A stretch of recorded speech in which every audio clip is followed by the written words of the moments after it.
Nakakalungkot lang, no? Na may mga tatay na hindi nabibigyan ng importansya. May mga tatay na hindi sila na-appreciate. May mga tatay na akala natin okay lang sila palagi. Kasi parang magic na every time na umuwi sila ng trabaho, parang hindi sila napapagod. May time pa rin sila para makipaglaro sa atin. May time pa rin para makipagkwentuhan sa atin. May time pa rin sa atin para asikasuhin tayo. May time pa rin sila para ngumiti sa harap natin. Nakakalungkot kasi may mga tatay na hindi na-appreciate ng mga kasama niya sa bahay yung mga sakripisyong ginagawa niya. Tatanungin kita, kilala mo ba talaga yung tatay mo? Kabisado mo ba talaga yung tatay mo? O akala mo lang na lagi siyang masaya? Akala mo lang porket lagi siya yung nagpo-provide, porket na ibibigay niya lahat ng gusto mo? Akala mo hindi na siya nagkakaroon ng problema? Since Father's Day ngayon, nag-usap kami kanina ng tatay ko, dinalaw ko siya, pinuntahan ko siya. May mga sinabi ako sa kanya na na-realize ko nung naging tatay na rin ako. Sabi ko sa kanya, pa, naiintindihan ko na. Naiintindihan ko na ito yung realidad natin bilang isang ama, bilang isang tatay, na yung mga sakripisyo natin, kailangan nating masanay na okay lang kahit walang nakaka-appreciate. Okay lang kahit walang nakakapansin ng mga sakripisyo natin.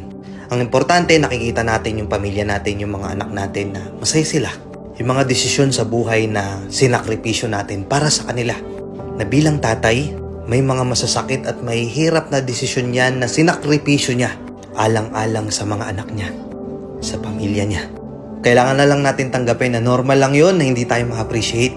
Normal lang yon na yung mga tatay hindi sila na-appreciate kasi sa mundong ginagalawan natin ngayon, ganun yung reality eh. Siyempre tatay ka, ikaw yung nagpo-provide, obligasyon mo yan. Tatay kay, gampanan mo yan. Na minsan may mga nagsasabi na hindi naman dapat ipagmalaki yung ganun na pinapanindigan niya yung pamilya niya.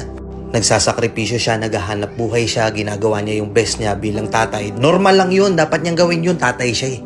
Siya yung nagpo-provide. To the point na nadi-disregard na hindi natin na-appreciate yung efforts na ginagawa ng mga tatay natin. May mga tatay dyan na imbis na kakainin na lang nila sa trabaho yung pagkain na yun, iuuwi pa nila para sa mga anak nila. May mga tatay dyan na may gusto silang bilhin para sa sarili nila.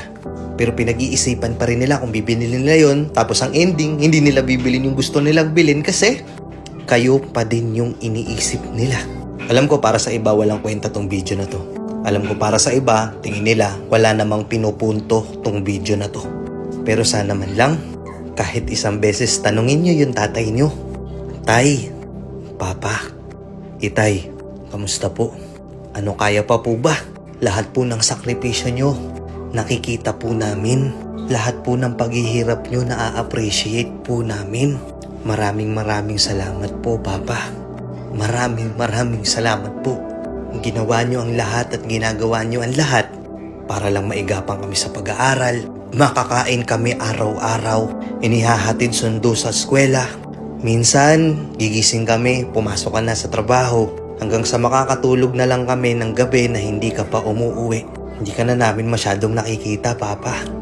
Pasensya na kung minsan sumasama yung loob namin sa'yo kasi minsan, feeling namin wala ka ng time para sa amin. Pero hindi namin naiintindihan yun na ginagawa mo yun, sinasakripisyo mo yung oras mo para sa amin. Kasi gusto mo kaming mabigyan ng magandang buhay. Sa lahat ng tatay dyan, sa lahat ng tatay na nagpakatatay, sa lahat ng tatay na sinakripisyo nila lahat para lang sa pamilya nila, sobrang proud na proud po ako sa inyo.